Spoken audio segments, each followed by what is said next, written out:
नमस्कार. मी श्रीशैल स्वामी. गल्ली ते दिल्ली या युट्यूब चॅनलमध्ये आपलं स्वागत आहे. राजदीप सरदेसाईंच्या पत्नी सागरिका घोष यांना ममता बॅनर्जी राज्यसभेवर पाठवणार असल्याची बातमी आहे. नरेंद्र मोदी यांचा जेवढा द्वेष कराल, जेवढ्या त्यांना शिव्या द्याल, तेवढंच विरोधकांकडून काहीतरी बक्षीस मिळणारच, अशी आजची स्थिती आहे. मोदींविरुद्ध अजेंडा चालवणे, मोदींनी काहीही केलं तरी खुसपट काढणे ही राजदीप सरदेसाईंच्या पत्रकारितेची दिशा राहिली आहे.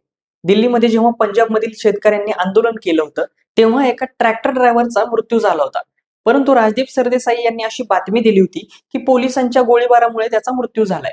त्यामुळं त्या आंदोलनाला एक हिंसक वळण लागलं. परंतु पोलिसांनी अतिशय संयमानं ते आंदोलन हाताळलं. नाईलाजानं इंडिया टुडेला राजदीप सरदेसाईंना 1 महिन्याच्या सक्त रजेवरती पाठवावं लागलं.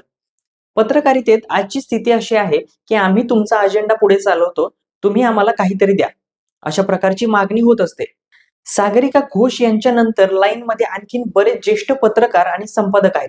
राज्यसभा आणि विधान परिषदेची उमेदवारी अशाच खेरापती सारख्या वाटल्या जाणार असतील तर चांगल्या, अभ्यासू आणि त्या विषयातील तज्ज्ञ लोकांना संधी कशी मिळणार आणि त्यांचा समाजासाठी काही उपयोग करून घेता येणार आहे का, असा प्रश्न या निमित्तानं निर्माण होतोय.